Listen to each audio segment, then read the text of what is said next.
I understand the fear with AI. It's it's something that like any other innovation or any other new piece of technology that has ever come. Emerged, yeah. It's scary to see.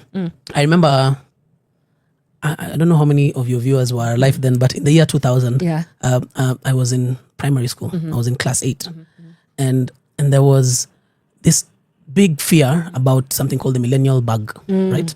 That there will be a millennial bug and the internet will crash and everything, the world will collapse. And as a class 8, I was fairly aware of it, but I could sense a lot of anxiety. My dad worked in tech at that time, and I had a few friends who are also very tuned into that. So it was a moment. It was, I think, if you just do enough Google search about the millennial bug, you'll see what that felt like, because it was a global crisis that all the computers will reset. So what that taught us is that the technology adapted, and the world shifted from that moment and found a way to work around the challenges that were being presented by this problem of the millennial bug. And for me, that is what I've come to appreciate about tech, is that it is very resilient. Any time technology is faced by some crisis or barriers, it finds a way, because you see, if you understand AI, for example, what AI is, within the AI system is a network of machines and that are connected, that are exchanging data and information that allow you as a user, when you do a search on an AI tool, it is going to search 1 million computers, right, to give you a result, right? The more and more devices are getting connected into this network, the more efficient the AI is going to become. And that is a reality. So if you started using AI when it became publicly available, because also AI technology has been there before as a military, secret technology.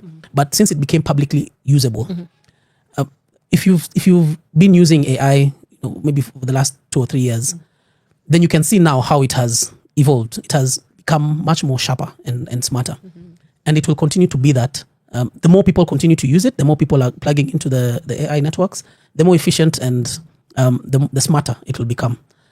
So, as far as artists using AI is concerned, I think it's look, you can refuse it. You have the option always, and the good thing about being human is you always have the power of choice. Right. So you can refuse to use it and disconnect from it. And as an artist, I don't think that's that reduces anything. You can continue to do your art the way you do it, in traditional painting with a paintbrush and a canvas and the pastels and everything. And that's that. There are people who love that and who adore that, and that becomes your niche, and you grow with that niche. There are also some artists who will embrace AI and who will find ways of producing music with it.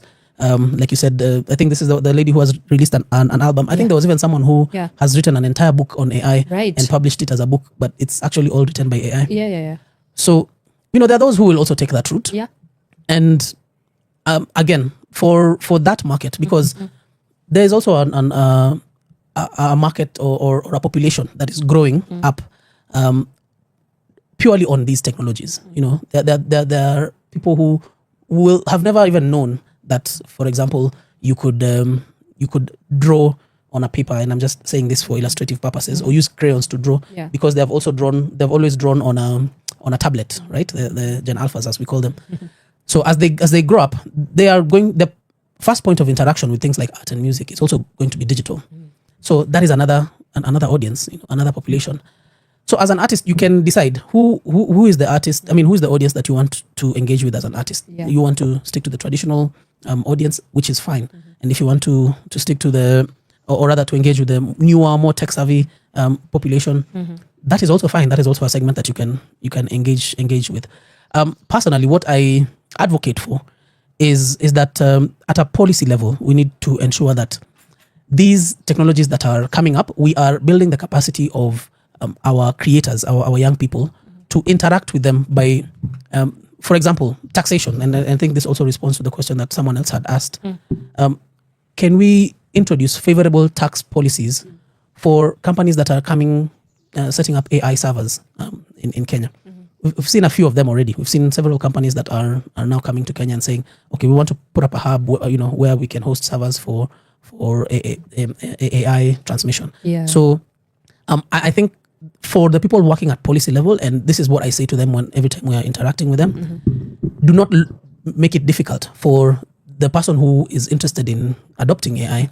Make it easy for them to adopt this AI, and also it adds to our national positioning. We are known as a country to be a region where there's a lot of technology and innovation happening. So it works to our advantage to ensure that we maximize those opportunities and do not sort of sit around and wait, because that is how Rwanda then overtakes us and becomes correct the superpower that it is. Yeah. Yeah.